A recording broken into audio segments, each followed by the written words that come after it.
भागवत कथामृत का रसास्वादन करके अपने जीवन को आनंदमय बनाते जिज्ञासु। कल आपके सामने परीक्षित जी को किस प्रकार से समीक ऋषि के पुत्र श्रृंगी ऋषि ने साप दी और साप मिलने के उपरांत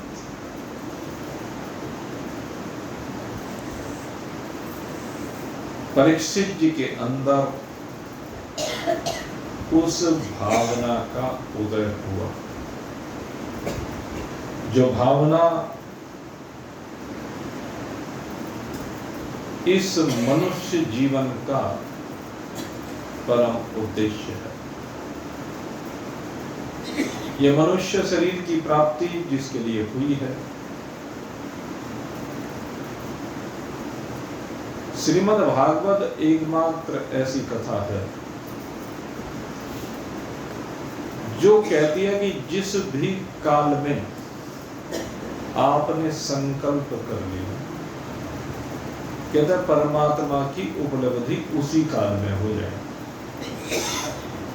अन्य जितने भी शास्त्र हैं उनमें किसी भी शास्त्र में आपको ऐसा नहीं मिलेगा कि आपको सहज में परमात्मा प्राप्ति हो जाए।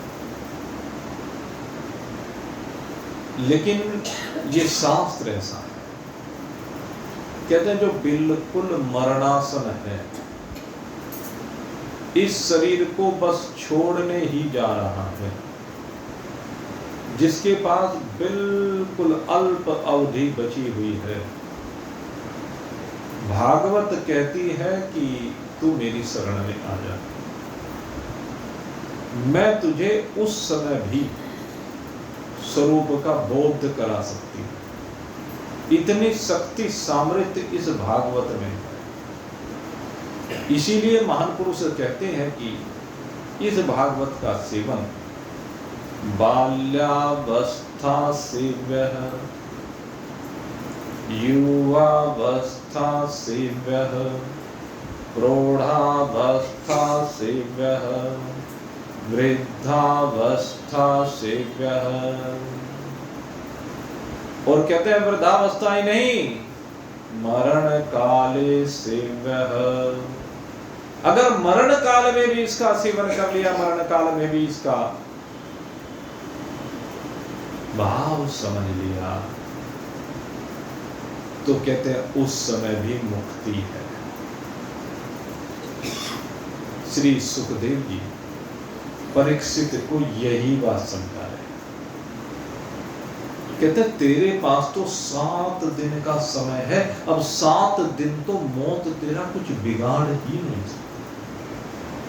अन्यथा तेरे अतिरिक्त बता दे इस धरा पर कौन सा ऐसा प्राणी है जिसको इस बात का विश्वास हो कि अगली घड़ी वह जीता रहेगा, उसकी यात्रा इस शरीर में अगली घड़ी जारी रहेगी। बता तेरे अलावा कौन ऐसा है? किसी को पता नहीं। इस भूभुव स्व ये 3 लोग कैसे हैं, इनमें कब मृत्यु आ जाए कोई ठिकाना नहीं।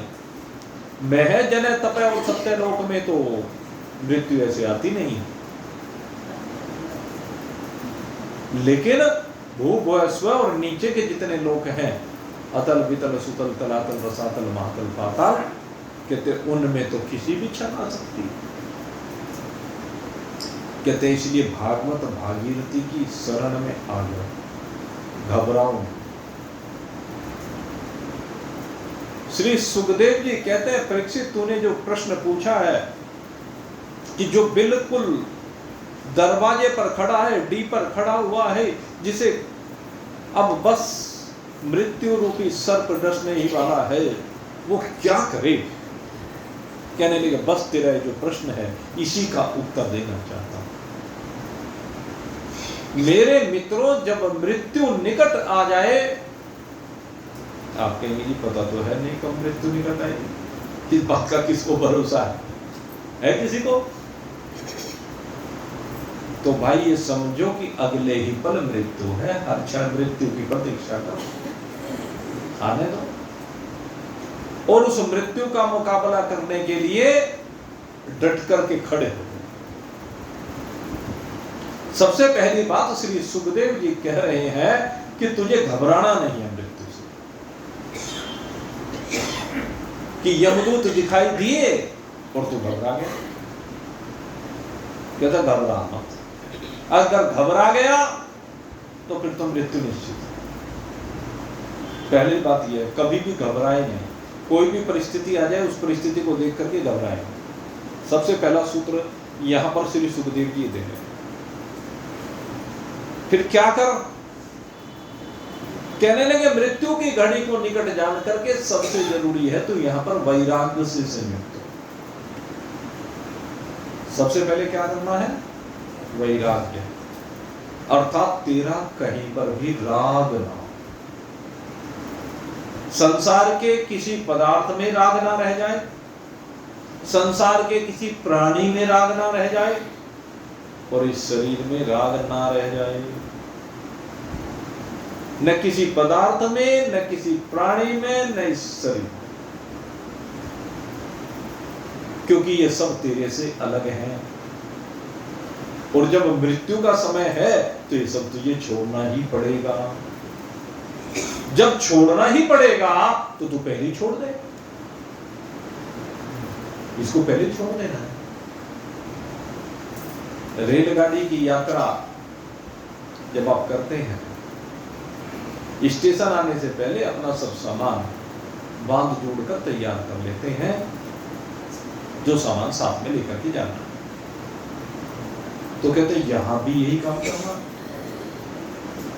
ये रेलगाड़ी की यात्रा ही तो हो रही है, शरीर रूपी रेलगाड़ी में बैठ करके तू यात्रा कर रहा, इसलिए अपना सामान बांध जोड़ करके तैयार कर ले। कौन सा सामान बांध जोड़ करके तैयार करें? अब कहते भक्ति, ज्ञान और वैराग्य, इनकी गठरी भर ले। जी इतने समय में गठरी कैसे, इतने समय में भर सकता? श्री सुखदेव जी कहते हैं खटवांग नाम के जो ऋषि हुए हैं, देवासुर संग्राम में भाग लिया देवताओं के साथ युद्ध में, और आखिर देव विजयी हो गए। जब देव विजयी हो गए तो खटवांग उनके सहायक बने थे, उन्होंने बड़ा धन्यवाद किया।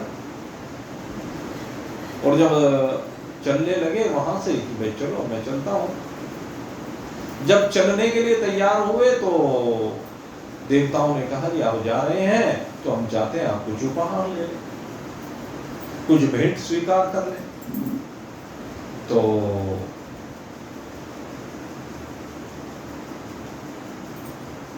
खटवांग ने कहा भाई मुझे तो आपकी कोई भेंट नहीं चाहिए, मैंने आपका जो सहयोग किया है वो किसी लालसा के कारण नहीं किया, किसी भी लालसा के कारण तो मैंने नहीं किया है, मुझे कोई चाहत नहीं है इसलिए नहीं, मैंने तो क्योंकि एक शुभ कार्य है, असुरों पर आपको विजय प्राप्त करनी है, असुरों से सारी प्रजा त्राही त्राही कर रही थी, तो उनसे बचने के लिए, बचाने के लिए ये सब कार्य किया है, तो मुझे आपकी कोई भेंट नहीं चाहिए। कि नहीं नहीं स्वर्ग से आप ऐसे खाली थोड़े ना जाएंगे। कहने लगे अच्छा चलो मैं भेंट तो कोई लूंगा नहीं, लेकिन एक बात है, अगर यदि आप चाहें भाई आप लोगों को चूंकि विधि का ज्ञान है, आप लोगों को नियंता बनाया गया है, मैं ये जानना चाहता हूं कि अब मेरी आयु कितनी शेष है। कहने लगे अब धर्मराज जी ने खाता खोला और खाता खोल करके देखा कि बस 2 घड़ी की आयु शेष है। कहने लगे 2 घड़ी आयु शेष है आपकी तो महाराज बस। कहने तो बोला 2 घड़ी तो है ना? कहने हाँ 2 घड़ी तो है, 2 घड़ी तो अब काल आपका कुछ नहीं बिगाड़ सकता। कहने अच्छा जयराम जी की आप सभी खटवांग ने कहा कि जयराम जी के बाप एक तरफ हो जाइए, और वहीं निर्जन स्थल में बैठ करके वहीं पर 2 घड़ी के अंदर अंदर अपने चित्त को ऐसा एकाग्र किया, अपने चित्त को ऐसा समाहित किया, अपने चित्त को ऐसा भगवान में लगाया, और भगवान में लगा करके भगवताकार ही हो गए 2 ही घड़ी में। तो सबसे बड़ी बात पहले क्या आई, जो सुखदेव जी ने उपदेश दिया, खटवांग जी से प्रेरणा मिलती है कि सबसे पहले तो घबराए नहीं। अब 2 घड़ी का समय जिसके पास से, तो कहने अरे 2 घड़ी रह गई, अब क्या करूं, कैसे व्यवस्था चलेगी, कैसे घर चलेगा, बाल बच्चों का क्या होगा, घर का क्या होगा, मेरे व्यापार का क्या होगा, मैंने जो जो कुछ कर रखा उसका क्या होगा, वो ये सोचने में लगाएगा। खटवांग ने कुछ नहीं सोचा, कहना जो होगा सो हो जाएगा, जो भगवान ने निश्चित कर रखा हो जाएगा, जो जिसके प्रारंभ में है सो हो जाएगा।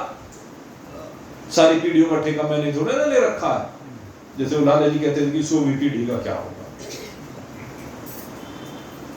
मैंने ठेका तो नहीं ले लिया।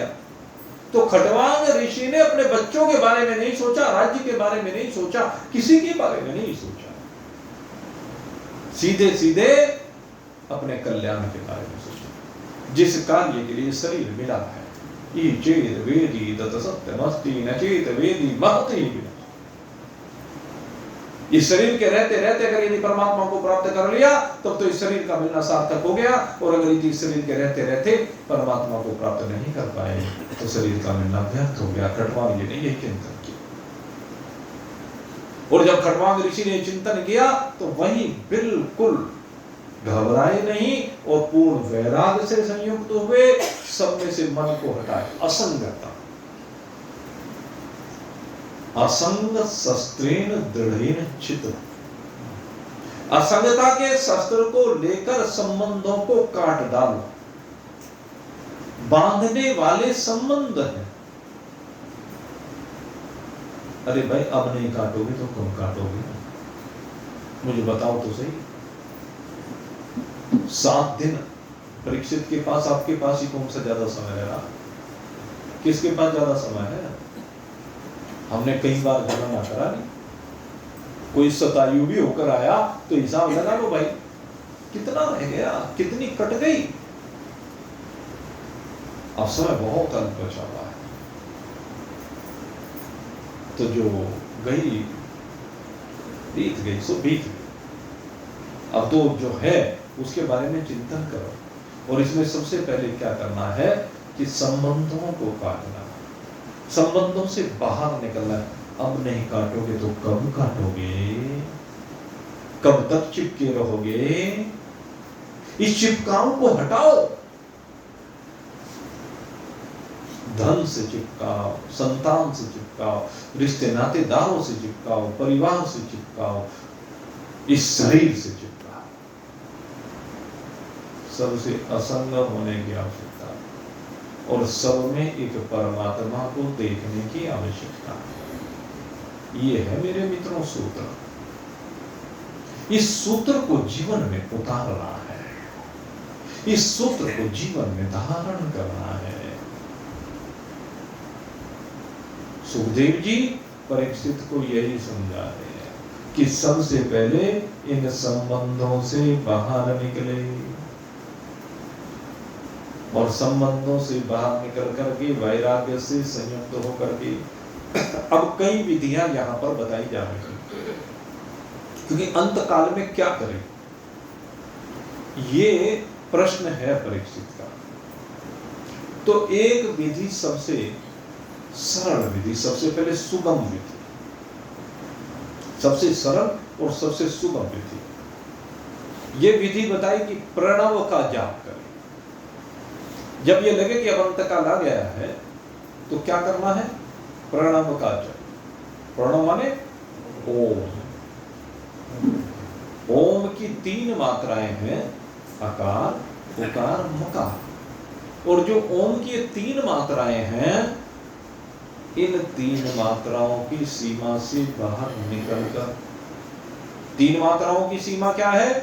आपकी जागृत अवस्था, आपकी स्वप्नावस्था, आपकी सुषुप्ति, ये आपकी 3 मात्राओं की सीमा। जागृत, स्वप्न, सुसुप्ति। और कहते हैं इन तीनों की सीमा से बाहर निकले। फिर स्थूल शरीर की सीमा, सूक्ष्म शरीर की सीमा, कारण शरीर की सीमा, फिर कहते हैं जीवपणे की सीमा, समष्टि में और व्यष्टि में। व्यष्टि में विश्व, तेजस और प्रज्ञा, समष्टि में विराट, हिरण्यगर्भ और ईश्वर। कहते हैं इन सब सीमाओं से बाहर निकले और इन सीमाओं से बाहर निकलकर ओम के अर्थ रूप मुझ परमात्मा का ध्यान करते हुए इस शरीर का परित्याग करें। ये भगवान समझा रहे हैं। ओम इति एकाक्षर ब्रह्मा व्याहरणमामनवै स्मरः यः प्रियाति त्यज्यन देहे से माम परमम गतिः। कहते मेरी जो परम गति है उसको प्राप्त होती है जो ओम के अर्थ रूप मुझ परमात्मा का स्मरण करते हुए, मुझ परमात्मा में चित्त को लय करते हुए, मेरे साथ एकाकार होते हुए इस शरीर का परित्याग करता है। तो पहली बात तो यहाँ पर ये बताई गई कि प्रणव का स्मरण करते हुए शरीर का परित्याग करें। और ये प्रणव भाई इसका अर्थ तो बहुत गहनता के साथ जब हम मांडुक्य उपनिषद पढ़ा रहे थे उस समय इसका विशेष विवेचन किया गया मांडुक्य उपनिषद में। वहां पर विशेष रूप से इसका वर्णन आता है। वो केवल ओम के ऊपर ही है पूरा उपनिषद। कठोपनिषद में भी वर्णन आता है, गीता जी में भी वर्णन आता है। ओम तो भगवान का ऐसा नाम है, चाहे सगुण साकार की बात करें चाहे निर्गुण निराकार की बात करें। जब मात्राओं की बात करते हैं तो सगुण साकार रहता है और जब मात्राओं से बाहर निकलते हैं तो निर्गुण निराकार हो जाता है। तो इस ओम का अब जिसकी जैसी भावना है, सगुण साकार का चिंतन करते हुए जाएंगे तो भगवान के लोगों को प्राप्त हो जाएंगे।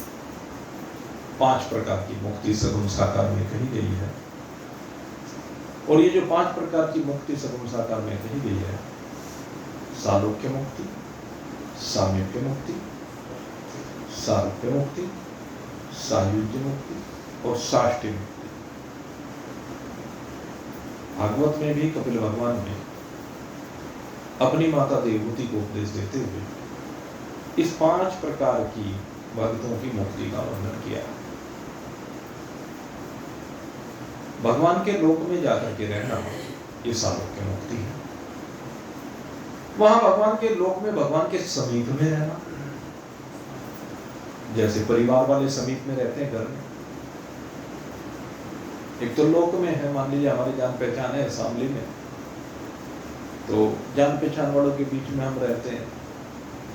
जिधर से निकल जाते हैं उसी रोड से 10-20 लोगों से राम रहीम हो जाती है। तो ये सालोक्य मुक्ति कहलाती है। इस तरह की जहां पर बहुत से जानने वाले भक्त मिलते हैं। सामीप्य मुक्ति में भाई परिवार वाले जो हर समय साथ से रहते हैं। यद्यपि आज तो ये भी नहीं रहा, सब अपने घरों में इस तरह से कह दो कि पहले तो परिवार नहीं है और थोड़ा बहुत परिवार है तो सब अपने अपने दरवाजे बंद करके पढ़ के सो जाते हैं। ये समीपता भी अब नहीं गई परिवारों में तो, लेकिन भगवान के रूप में भगवान से समीपता है सबकी। इसके बाद की सारूप्य मुक्ति। सारूप्य मुक्ति का मतलब भगवान के जैसा ही स्वरूप धारण करने को मिलता है। देखने में भगवान के जैसे ही लगते हैं इनको भगवान के पार्षद कहते हैं। चौथी मुक्ति है सायुज्य मुक्ति। जब ये जीव ईश्वर के साथ एक रूपता को प्राप्त हो जाता है, जैसे चैतन्य महाप्रभु जगन्नाथ में भगवान के साथ एक रूपता को प्राप्त हो, जैसे मीराबाई द्वारकाधीश भगवान के साथ एक रूपता को प्राप्त हो गई। ये सायुज्य मुक्ति है। एक सार्ष्टी नाम की मुक्ति है। सार्ष्टी नाम की मुक्ति में क्या होता है कि सारूप्य मुक्ति में और सार्ष्टी मुक्ति में फर्क है कि सार्ष्टी मुक्ति में सारूप्यता के साथ साथ भगवान के जैसे ही दिव्य भोगों को भोगने का अवसर मिलता है। तो इस प्रकार से भगतों की ये 5 प्रकार की मुक्ति कही जाती है सगुण साकार में। लेकिन जब हम निर्गुण निराकार की बात करते हैं तो निर्गुण निराकार में तो अपने स्वरूप में विद्यमानता है। ये जो स्वरूप में विद्यमानता है इसमें आप समस्त सीमाओं से परे हो जाते हैं। इसमें आप अनंतता में विराजमान हो जाते हैं, असीमता में विराजमान हो जाते हैं, अखंडता में विराजमान हो जाते हैं। आपका वास्तविक स्वरूप है ही ये। इस अपनी वास्तविकता में जब विराजमान हो जाते हैं तो निर्गुण निराकार की मुक्ति कही जाती है। तो 2 प्रकार के भाव होते। तो ओंकार के माध्यम से जो ये पहला विषय आपके सामने रखा गया ओंकार, तो इसमें दोनों चीजें संभव हैं, सगुण साकार भी और निर्गुण निराकार। अब इसके बाद जो अगला विषय आता है वो पहले विषय को आगे बढ़ाया गया। नंबर 1, घबराए नहीं समय के आने पर, वैराग्य से संयुक्त हो, असंगता हो, इंद्रियों का अब विषय में गमन ना हो किसी गुरु। अंतकाल में ध्यान करने की बात है। कोई भी इंद्रिय किसी भी विषय की ओर आकृष्ट ना हो जाए। अगर आकृष्ट हो गई, सुखदेव जी कहते तो वहीं गड़बड़ हो जाएगी भाई। अगर तुम्हारी कोई भी इंद्री अपने विषय की ओर चली गई, लेकिन परीक्षित जी तो चित्त को एकाग्र करके बैठे, विक्षेप रहित बैठे, इसलिए इंद्रिय विषय की ओर नहीं जा रही। न शब्द की ओर जाए, न स्पर्श की ओर जाए, न रूप की ओर जाए, न रस की ओर जाए, न गंध की ओर। तो तीसरी स्थिति है इंद्रियां विषय की ओर न जाए, और चौथी स्थिति का मन विक्षिप्त ना हो, मन चंचलता की स्थिति में ना हो। अंत काल में यह ध्यान रखना है कि मन बिल्कुल स्थिर हो जाए, मन के अंदर कोई भाव ना हो, कोई संकल्प ना हो, कोई विकल्प ना हो। ये प्रयास करना है। साधक को उस समय करना है कि मन का संकल्प रोक दे। मन का संकल्प रुक गया तो तन का बहना रुक गया, इंद्रियों का बहना रुक गया। दूसरी बात ये बड़ी महत्वपूर्ण यहां पर सुखदेव भी कर रहे हैं। तो 4 बातें समझ में आ गई। सुखदेव जी ने जो परीक्षित जी को 4 बातें समझाई, हर समय को अंतकाल माना जाए और हर साल समय को अंतकाल मान करके मृत्यु से घबराए नहीं। दूसरी बात, वैराग्य से संयुक्त हो, इंद्रियों को विषयों में न जाने दें, और चौथी बात, मन के अंदर कोई संकल्प विकल्प ना आने दे। मन को संकल्प और विकल्प दोनों से बिल्कुल विरहित कर दे। और इसके बाद ध्यान की प्रक्रिया आती है। जिस प्रकार से ये आपको गमन की प्रक्रिया बताई, ऐसे ध्यान की प्रक्रिया आती है। अब यहां पर परीक्षित का जो मन है वो भगवान श्री कृष्ण में रमा हुआ है, क्योंकि गर्भ में जिसने रक्षा की थी वो भगवान श्री कृष्ण है। इसलिए वो यहां पर जो आया है वो कृष्ण प्राप्ति के लिए आया है। यद्यपि भागवत परमहंसों की संहिता है और अपने स्वरूप बोध के लिए इस ग्रंथ का निर्माण हुआ, लेकिन परीक्षित सगुण साकार में आस्थावान, उसका मन भगवान श्री कृष्ण में जा रहा। इसलिए कहते हैं कि जिसका मन सगुण साकार में है उसके लिए अब ध्यान की प्रक्रिया को बता रहे हैं। ध्यान की प्रक्रिया वैसे तो भाई अगर मैं श्रीमद् भागवत में कहूँ तो बहुत विस्तार से बताई गई, जितने विस्तार से वो बताई गई है वो आपके सामने मैं नहीं बता सकता। वो अलग बात है कि एकांत में उससे भी ज्यादा विस्तार में कर सकता हूं, क्योंकि वो तो जब व्यक्ति ध्यान में होता है तो उस समय तो नित्य नूतन भाव आते हैं। सगुण साकार ध्यान में भावों की प्रधानता है। वहां पर किस किस प्रकार के भाव आपके अंदर आ रहे हैं, इन्हीं की महत्ता है। उन भावों के आते हुए आप भगवान में डूबे रहें, उन भावों के माध्यम से डूबे रहें। जैसे बहुत से लोग क्या है कि माला लेकर के जाप करते हैं, तो माला के माध्यम से तो उनका जाप हो जाता है, अगर माला हाथ में ना ले तो जाप नहीं होता, मन भटक जाता। तो इसी प्रकार से भगवान का ध्यान जब हम करते हैं तो किस प्रकार से किया जाता है, तो पहले कहते हैं कि भगवान का ध्यान करने के लिए भगवान के अंगों में सबसे पहले भगवान के एक अंग में मन को टिकाएं, और उस अंग में मन को टिका करके उस अंग का ही ध्यान करना शुरू कर दे।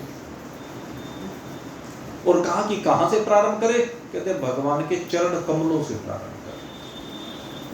भगवान के चरण कमलों से प्रारंभ करके भगवान के मस्तक पर्यंत एक एक अंग पर जितनी देर तक भी टिका सके अधिक से अधिक। जब ये लगे कि इस अंग से अब मन भटकने लगा है तो दूसरे पर आ जाए, फिर तीसरे पर, फिर चौथे पर, फिर पांचवें पर, नीचे से लेकर ऊपर तक हर अंग के बारे में चिंतन करें। भगवान के सबसे पहले चरणार बिंदुओं का चिंतन करें, और उसमें चिंतन क्या करें, भगवान के चरण कमल कैसे हैं। भगवान के चरण कमल बड़े ही सुंदर हैं, और भगवान के चरण कमल आपको दिखाई देने चाहिए। भगवान के तलवे आपको दिखाई देने चाहिए। भगवान के तलवे जब आप देखते हैं तो मैं तो जब भगवान के तलवों को देख रहा हूं तो मुझे नजर आता है भगवान के तलवों में विराजमान शंख। भगवान के तलवों में शंख का बड़ा दिव्य आकृति उभरी हुई है। भगवान के जो चरण चिन्हों की छाप जिन्होंने कहीं देखी हो तो वहां आपको नजर आएगा, सबसे पहले भगवान का वो दिव्य शंख नजर आएगा, जिसको 5 जन्य भी कहा गया कृष्ण अवतार में। वो बड़ा दिव्य शंख है, उसकी ध्वनि से बड़े बड़े असुर व्यतीत होकर के दूर भाग जाते हैं। ऐसी दिव्य ध्वनि होती है कि बस उसके सुनते ही मन एकाग्र हो जाता है, भगवान की ओर स्वयं ही खींचा चला जाता है। भगवान के चरण कमलों में भगवान की दिव्य कोमोद गदा, उसका चिन्ह अंकित है। भगवान के चरणों में चक्र का चिन्ह अंकित है। भगवान के चरणों में अनेकानेक शुभ चिन्ह अंकित हैं। जितने भी प्रकार के शुभ चिन्ह होते हैं वो सब भगवान के चरण कमलों में विराजमान हैं। भगवान के चरण अत्यंत कोमल हैं। भगवान के चरण कमल के पुष्प से भी अधिक कोमल हैं। ऐसे कोमल कोमल चरण कमलों को माता लक्ष्मी जी नित्य दबा रही हैं। माता लक्ष्मी जी उन चरण कमलों की सेवा कर रही हैं। उनका कैसा सौभाग्य है कि भगवान के चरण कमलों की सेवा करने का अवसर मिला है। ये कोमल कोमल माता लक्ष्मी जी के कर कमल और कोमल कोमल ही भगवान के चरण कमल, दोनों का एक रूपता हो जाती है। माँ लक्ष्मी ने चरण कमलों के माध्यम से ही भगवान के स्वरूप में एकता को प्राप्त करती हैं, आनंद को प्राप्त करती हैं। इन चरण कमलों का प्रक्षालन करने का अवसर निषाद राज को मिला, गुरु को मिला, केवट को मिला है। उनके एक भक्त ये केवट जब भगवान के चरण कमलों को धोने का अवसर मिला, ये उसका सौभाग्य है। केवट के कर कमल लक्ष्मी जी की तरह से कोमल कोमल नहीं है, खुरदुरे हैं, वो बहुत सख्त हैं। उनका ऐसा प्रभाव नहीं है जैसा लक्ष्मी जी का, लेकिन जिस समय मेरे प्रभु के चरण कमल ये केवट दबा रहा है तो लग रहा है कि आज तो जन्म जन्मांतर की थकान मिटती जा रही है, क्योंकि आज एक परम भक्त, एक द्रवित हुआ भक्त, एक भाव संयुक्त भक्त भगवान के चरण कमलों की सेवा कर रहा है। इसलिए भगवान बड़े आनंद का अनुभव कर रहे हैं। केवट को तो आनंद का अनुभव हो ही रहा है, लेकिन भगवान को उससे भी अधिक अनुभव हो रहा है। ये भगवान के चरण कमलों की महिमा कौन जान सकता है? इन चरण कमलों की महिमा तो जो सृष्टि के कर्ता ब्रह्मा जी हैं वो भी नहीं जानते, क्योंकि केवल एक बार प्रक्षालन करने मात्र से उस प्रक्षालन किए हुए जल को जब उन्होंने कमंडलों में धारण किया तो वो कमंडलों का जल वो माता गंगा बन गया, और गंगा जी बन करके तब से लेकर के अब तक निरंतर जन जन को पावन कर रहा है, जन जन को शीतलता प्रदान कर रहा है। न जाने कितने पापों को मिटाया है, ऐसा वो पवित्र गंगा जल है। फिर उन चरण कमलों की महिमा, उनकी सेवा की महिमा कौन जान सकता है? ये भगवान के प्यारे प्यारे कोमल कोमल चरण कमल हैं, और इन चरण कमलों को ये अनुभव करें कि मैं ही केवट बन करके उन चरण कमलों की सेवा कर रहा हूँ, उन चरण कमलों को धो रहा हूँ, उनको पखार करके उनका रसामृत पान करके अपने समस्त पाप तापों को जला रहा हूँ, अपने समस्त पितरों को पार उतार रहा हूँ। सारे पितर भी उस जल का पान करके इस शरीर के माध्यम से उस पितरलोक को छोड़ करके वैकुंठ लोक की ओर गमन कर रहे हैं। ऐसी महिमा भगवान के चरण कमलों की है। कैसी कोमल कोमल भगवान की अंगुलियां हैं। इन अंगुलियों में भगवान ने आभूषण पहने हुए हैं, चरणों में भी भगवान के सुंदर सुंदर पायल भगवान ने पहन रखी हैं। और जब पायलों का वर्णन आता है तो भगवान को भी ये वर्णन आता है कि भगवान ने स्वर्ण पायल पहनी। यद्यपि हमारे यहाँ सर्वत्र चांदी की पायल पहनने के लिए कहा गया, लेकिन यहाँ पर जब वर्णन आता है तो आता है कि भगवान ने स्वर्ण की पायल पहनी, उनमें बड़े सुंदर सुंदर रत्न जड़े हुए हैं। ऐसे दिव्य भगवान का श्रृंगार ही भगवान के नील कमल सदृश ये पावन पावन चरण कमलों की महिमा का वाणी के द्वारा शेष महेश भी वर्णन नहीं कर सकते हैं। फिर इस वाणी के द्वारा उनका वर्णन करने में कौन समर्थ है? ऐसे भगवान के चरण कमलों की असीम महिमा, अनंत महिमा, अखंड महिमा, ऐसे भगवान के चरण कमलों में मैं कोटिशः प्रणाम करता हूँ। इस प्रकार से निरंतर भगवान के एक एक अंगों का ध्यान करना प्रारंभ करें, और ध्यान करते करते भगवान के चरण कमलों से मस्तक जाएं और देखें भगवान के उस दिव्य स्वरूप को। भगवान का वो दिव्य स्वरूप आपके ध्यान करते करते, आपके भगवान में मन लगाते लगाते आप देखेंगे वो चतुर्भुजी नारायण जो समस्त जगत के पालन करने वाले हैं, वो आपके सन्मुख प्रकट हो जाएंगे। शंख चक्र गदा पद्म धारण किए हुए वो मेरे नारायण आपके सन्मुख प्रकट हो जाएंगे। उनके अधरों पर मोहिनी मुस्कान होगी, उनका एक हाथ आपको आशीर्वाद देने के लिए उठा हुआ होगा, और उसका मधुर मधुर स्पर्श जैसे ही आपके शीश पर होगा, तुरंत उस शीश के माध्यम से आपके पूरे शरीर में एक रोमांच जागृत हो जाएगा। उस रोमांच की अनुभूति करते हुए पूरे शरीर में एक चैतन्यता ऐसी दौड़ेगी कि सब कुछ आपके अंदर से समाप्त हो जाएगा। केवल एक भगवत स्पर्श आपको विदित रहेगा। न कोई मन का संकल्प है, न कोई विकल्प है, न परिवार है, न धन दौलत है, न शरीर का भाव है। बस बिल्कुल परमात्मय अवस्था में आप विराजमान हो। ऐसी मेरे भगवान के संस्पर्श की महिमा है। ऐसा संस्पर्श मिला है उस प्रहलाद को, ऐसा संस्पर्श मिला है उस ध्रुव को, ऐसा संस्पर्श अनेकानेक भक्तों को भगवान ने प्रदान किया है। ये भगवान की ओर जो भी भक्त उनका बढ़ता है, भगवान उसी के ऊपर अपनी असीम कृपा कर देते हैं और उस असीम कृपा के होने पर उस भक्त को भगवान के उस दिव्य विराट पुरुष का दर्शन होता है, उस विराट रूप का दर्शन, वह विराट स्वरूप जिसका वर्णन करने में सब असमर्थ हैं।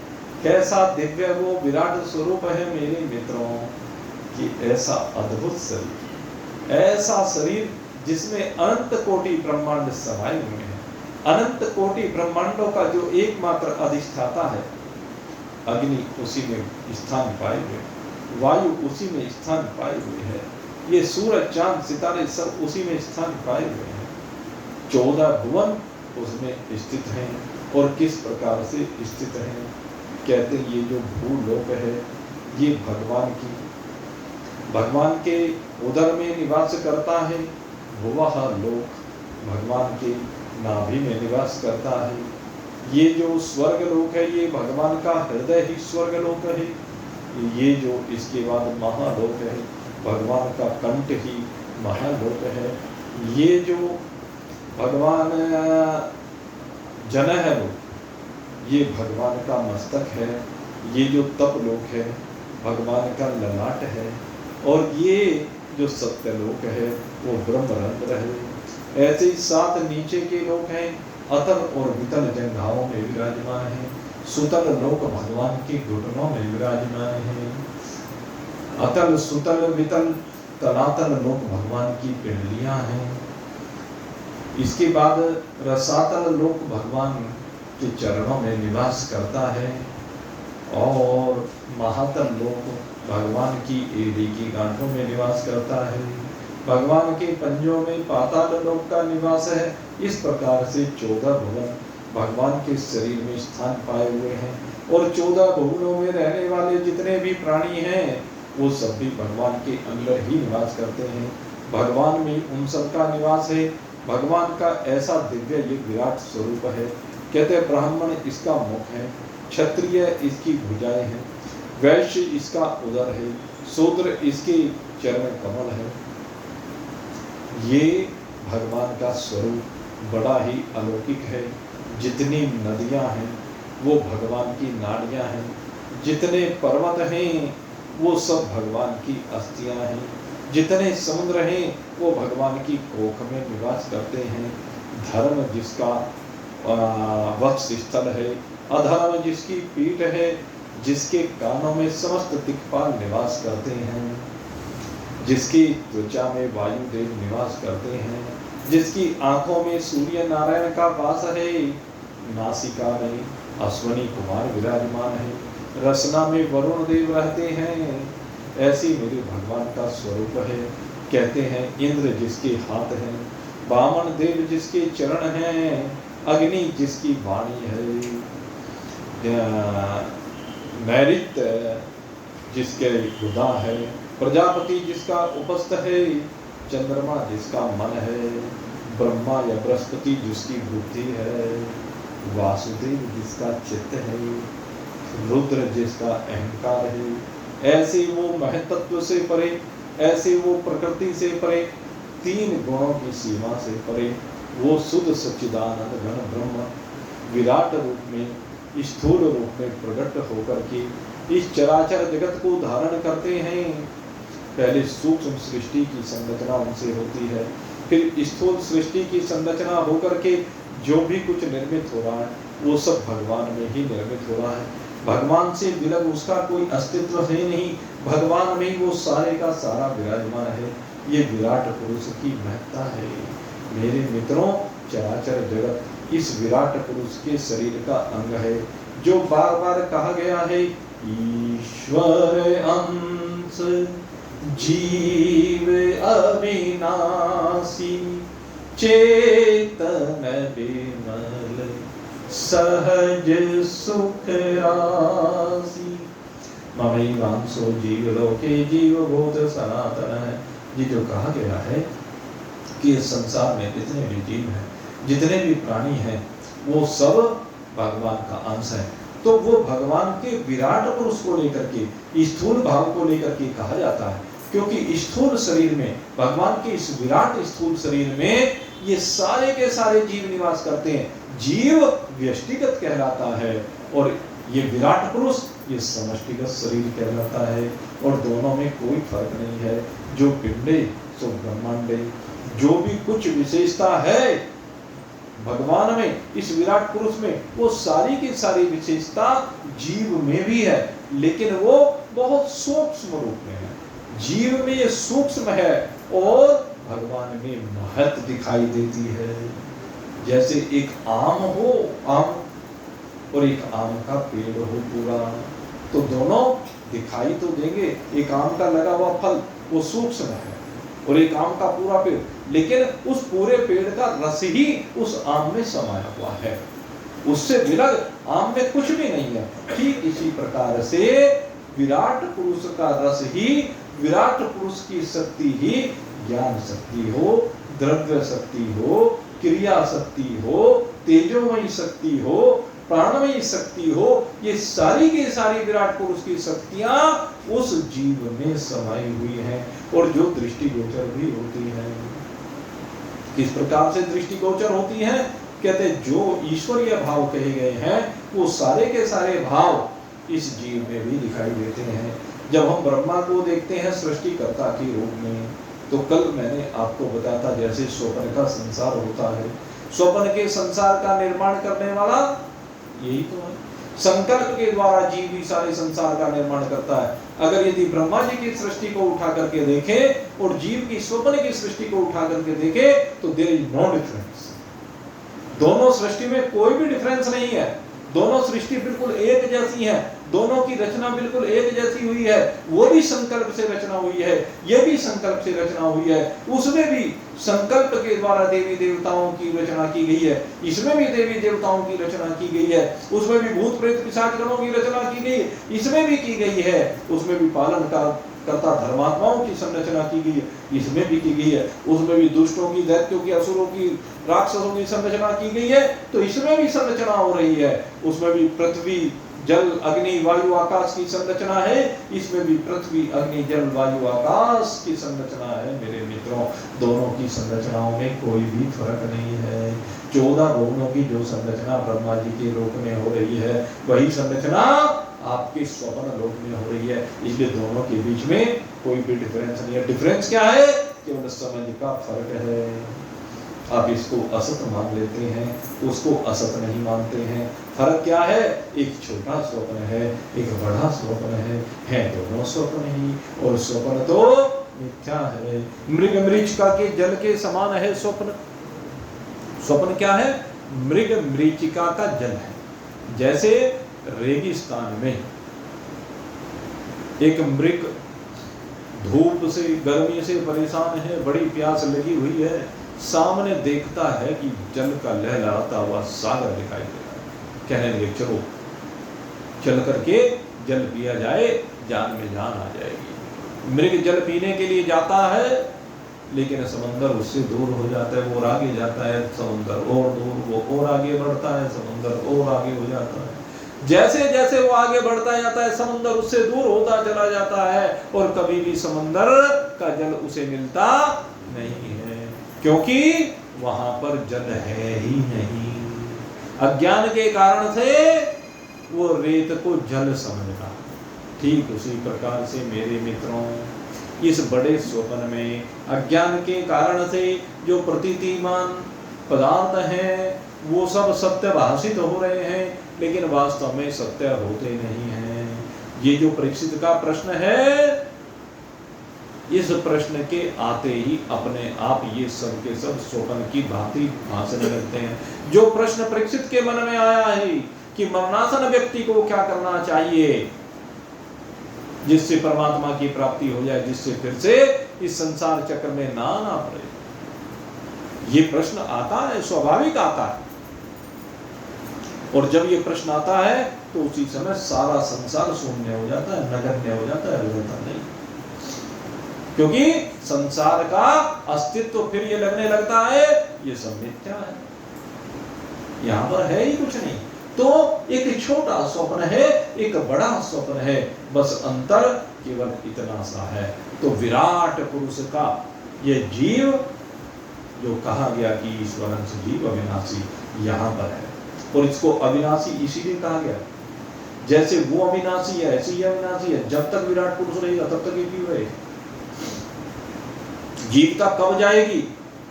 कहते जब तेरे अंदर से अज्ञान चला जाएगा। जब तक अज्ञान तेरे अंदर बना हुआ है तब तक जीवता जाएगी नहीं। जीवता तभी जाएगी जब अज्ञान तेरा निवृत्त हो जाएगा।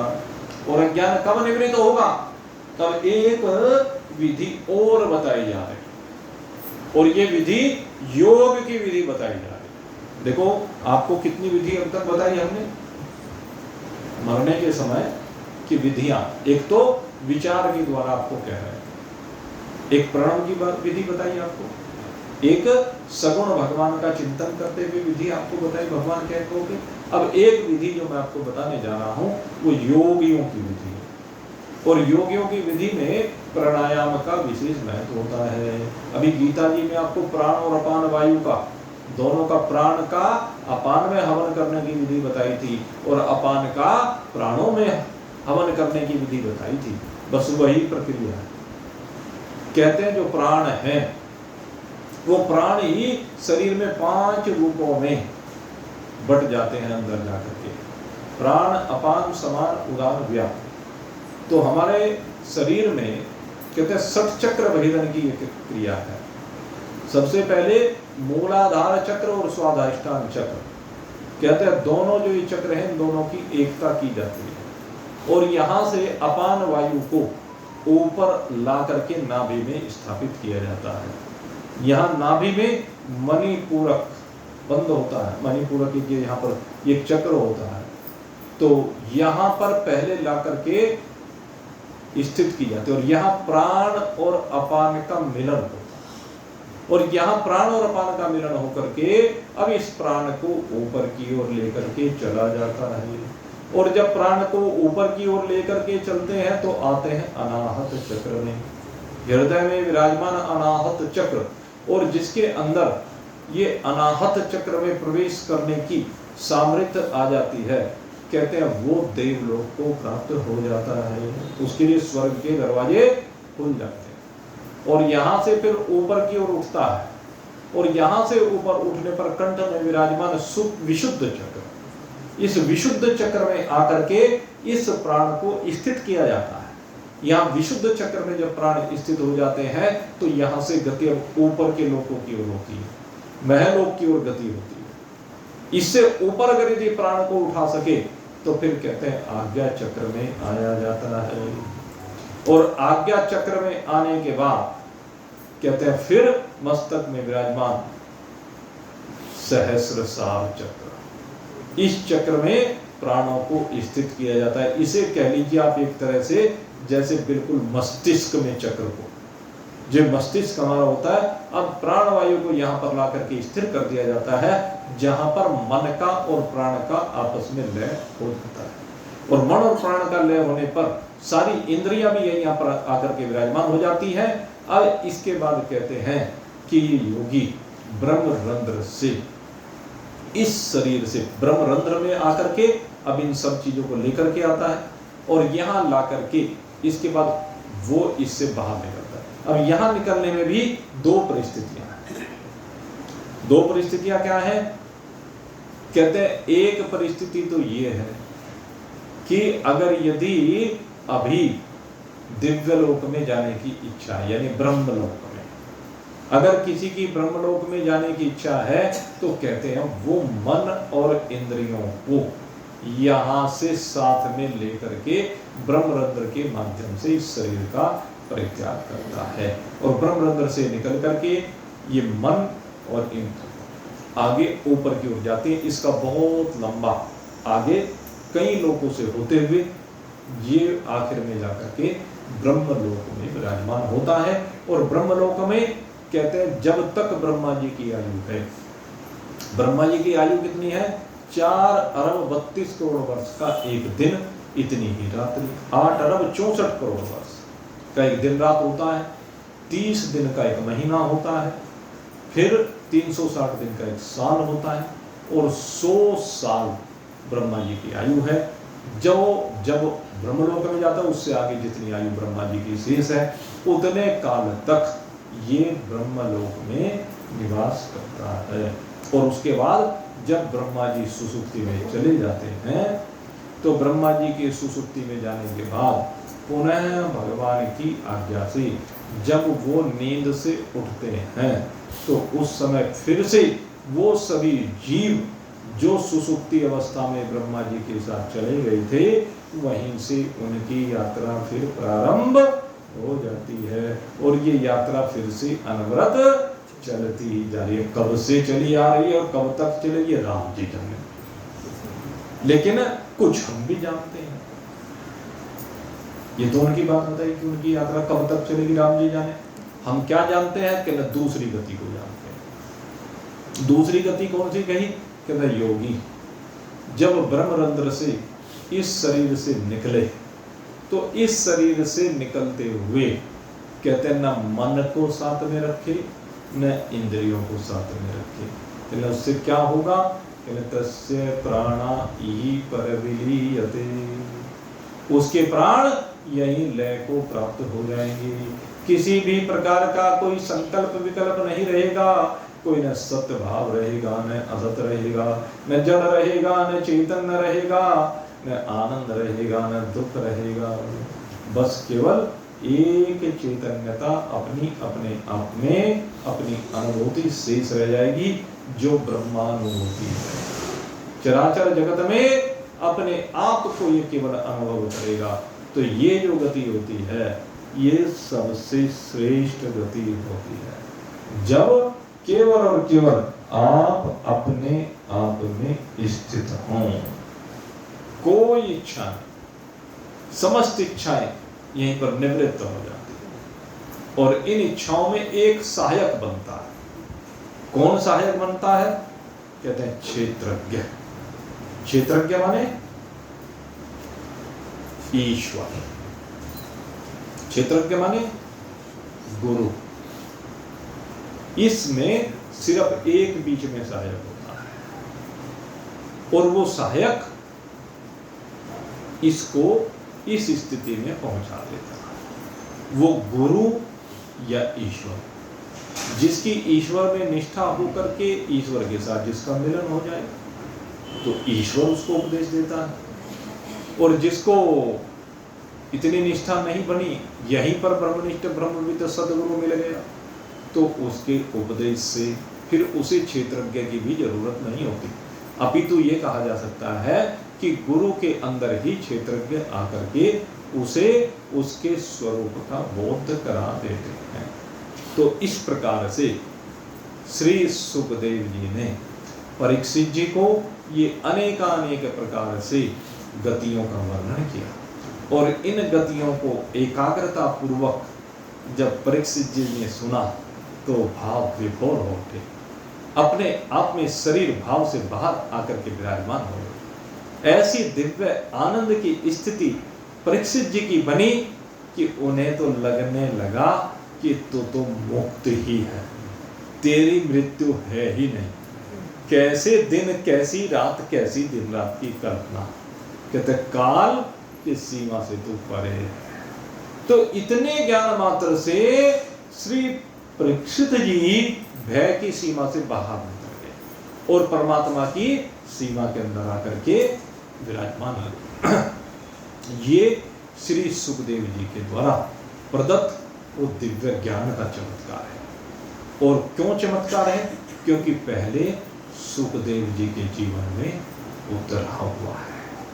श्री सुखदेव जी ने इस ज्ञान को अपने अंदर धारण किया हुआ है। जब तक धारण नहीं करेंगे बात नहीं बनेगी। मेरे मित्रों, सब धारण कर सकते हैं। अपने को पापी मानना, अपने को अधर्मी मानना, ये मानना बंद कर दीजिए। ये थे तो हो सकता है, लेकिन है नहीं। थे और है में फर्क है। कल इन्होंने एक प्रश्न पूछा था कि भीष्म पितामह जब द्रौपदी का चीरहरण हो रहा था, उस समय धृतराष्ट्र की आंख पर तो पट्टी बंधी हुई थी, लेकिन भीष्म पितामह की आंख पर तो पट्टी नहीं बंधी हुई थी और वो सर्व समर्थ भी थे। लेकिन गड़बड़ कहाँ हुई? उन्होंने क्यों द्रौपदी को नहीं बचाया? क्या उनका कर्तव्य नहीं था? था, लेकिन पाप का अन्न खाने के कारण से उनका रक्त भी दूषित हो गया। ये बात स्वयं भीष्म पितामह ने द्रौपदी को कही। जब धर्मोपदेश दे रहे थे चलते हुए भीष्म पितामह धर्मराज युधिष्ठिर को, तब द्रौपदी ने यही प्रश्न किया था। कहने लगे, आज आप बड़ा धर्म का उपदेश दे रहे हैं, पर उपदेश कुशल बहुत दे रहे। दूसरे को उपदेश तो बहुत दे सकते हैं, लेकिन जीवन में उतारना किसी के बस की बात, हर एक नहीं उतार सकता। और आप ये उपदेश देते हुए मुझे अच्छे नहीं लग रहे। कहने लगे, क्यों? कहने लगे, जब कहा गया था आपका धर्म, जब भरी सभा में वो दुष्ट दुशासन मेरी साड़ी खींच रहा था और आप उस अंधे के साथ अंधे बन करके आंखें बंद कर करके बैठ गए थे। आप तो अंधे नहीं थे, आपने केवल आंख बंद कर लिया तो क्या वो वहां पर दृश्य दिखना बंद हो गया लोगों को? क्या वो कार्य बंद हो गया? आंख मूंदने से काम नहीं चलता। वो आप सर्व समर्थ थे, आपको वहां दुर्योधन को रोकना था, आपको उस धर्म को रोकना था। बेटी तो ठीक कह रही है, लेकिन आज मैं धर्मोपदेश कर रहा हूं, ये भी ठीक कर रहा हूं। और उस दिन जो मेरी आंख पर पट्टी बंध गई थी, वो उस परिस्थिति को भी मैं तुझे बताता हूं कि पाप का अन्न खाने के कारण से मेरे अंदर उस पाप के अन्न का प्रवेश होने से रक्त दूषित हो गया था, मनोभाव दूषित थे। इस कारण से मैं उस समय असहाय हो गया था, असमर्थ सा हो गया था। प्रारब्ध बलवान था, भले ही प्रारब्ध बलवान हो, लेकिन जो पुरुषार्थी लोग होते हैं, धर्मात्मा लोग होते हैं, उनको फिर भी पुरुषार्थ करना होता है। मैंने उस समय पुरुषार्थ नहीं किया, ये मैंने पाप किया। लेकिन आज इस युद्ध में अर्जुन ने जो मेरे ऊपर बाण चलाए हैं, उन बाणों को चलाने के कारण से मेरे शरीर से वो सारा दूषित रक्त बह करके निकल गया है। और जब से मैं इस 40 दिन से सैया पर पड़ा हुआ बाणों की, तो मैं केवल भगवत चिंतन कर रहा हूं। और भगवत चिंतन करने के कारण से मेरा सारा मनोभाव परिवर्तित हो गया है। अब मेरा मन बिल्कुल निर्मल है, मेरी बुद्धि बिल्कुल निर्मल है। इसलिए मैं भगवान से कह रहा हूं कि मेरी इस बुद्धि को आप ग्रहण कर लीजिए। बेटी, अब ये अंतर आ गया है। ठीक है, हम पापी थे, अधर्मी थे, पाप कर्म किए थे, लेकिन आज अगर हम निर्मल हो गए हैं तो अब पापी नहीं है। थे की बात अलग है की बात अलग है। तो वही मैं कहता हूं, अब आप पापी नहीं, अपनी सीमा से बाहर निकले, उस पाप की सीमा से बाहर निकले, उस अधर्म की सीमा से बाहर, उस अन्याय की सीमा से बाहर निकल गए। जो सत्संग को अपने जीवन में उतार लेता, वो इन सब सीमाओं से बाहर हो जाता। तो परीक्षित जी भी आज उन सब सीमाओं से बाहर हो गए हैं। इसलिए एक ही उपदेश में परीक्षित जी भगवत प्राप्ति कर लेते हैं। आगे की जो कथा है वो बड़ी दिव्य कथा। कल आपके सामने जो परीक्षित ने आगे प्रश्न किया है, सृष्टि का आरोप किस प्रकार से हुआ, तो इस भागवत पुराण में अलग अलग जगह पर अनेकानेक प्रकार से सृष्टि के चक्र को समझाया गया है और बहुत विस्तार से, बड़ा विज्ञान है उसमें। तो प्रयास करेंगे कल आपके सामने उस विषय को रखने का। आज आप सबके लिए बहुत बहुत शुभकामना करते हुए आप यहीं पर इस चतुर्थ दिवस की कथा को विश्राम दे रहे हैं। बोलिए सच्चिदानंद भगवान की जय। मोर मुकुट बंसी